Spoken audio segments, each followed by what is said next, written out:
And now, ladies and gentlemen, we have an actual, authentic, honest to goodness professional movie critic with us to share his thoughts. He's seen it on the Stu Show documentary.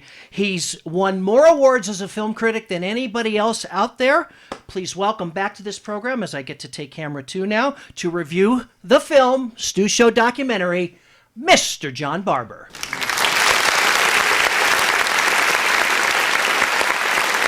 This is the 5th time that I've driven from Las Vegas all the way here to California to be on Stu's show, because as that old song says, I'd walk a million miles for one of his smiles. But now, after 43 years, he has asked me to once again be a film critic.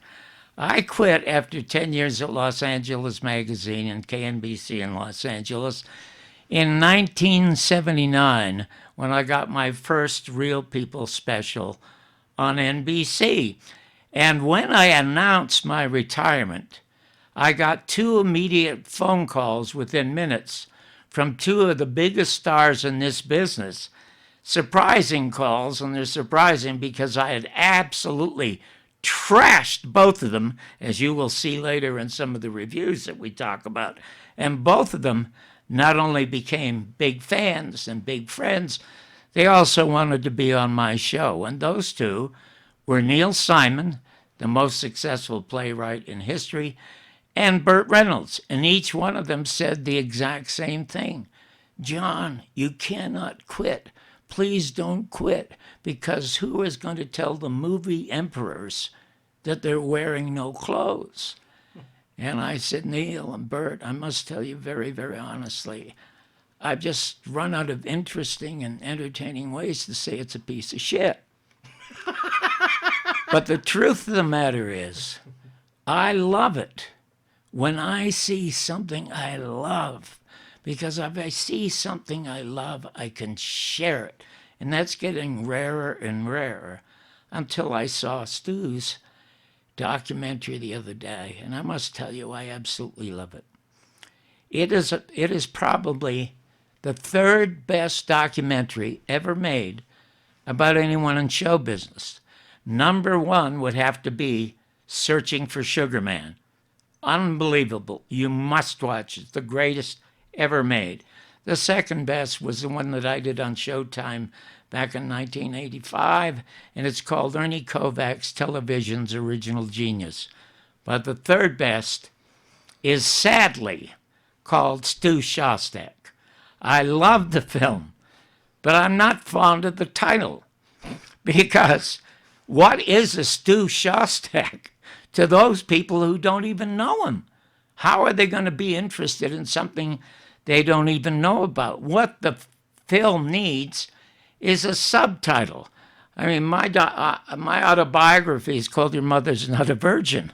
Well, what does that mean? So I tack on a subtitle, The Bumpy Life and Times of the Canadian Dropout Who Changed the Face of American Television, so then you get an idea of it.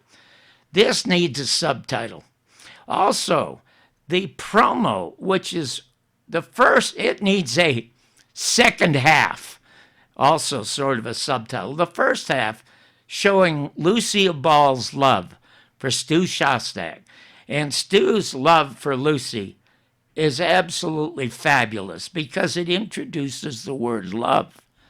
But then we are led to another true romantic love story about Stu Shostak and his girlfriend Janine.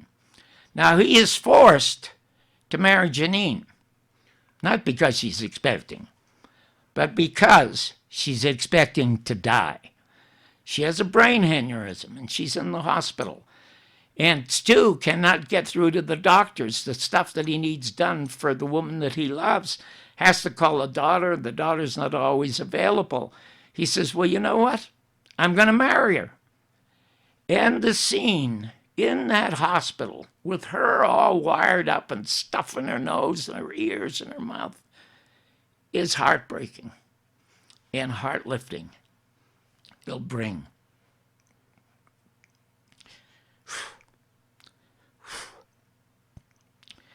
tears to your eyes and you to your feet, But amazingly, when they get married and she's in the wheelchair, you think, where can this love story go?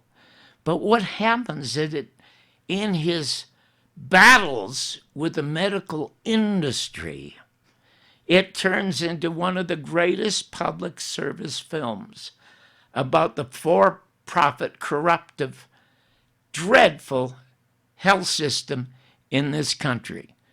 So on 3 levels, this deserves 3 to 5 stars on every level. And I would urge each and every one of you to watch this film. It is a wonderful, feel-good film. Wow, you got me in tears. You realize that?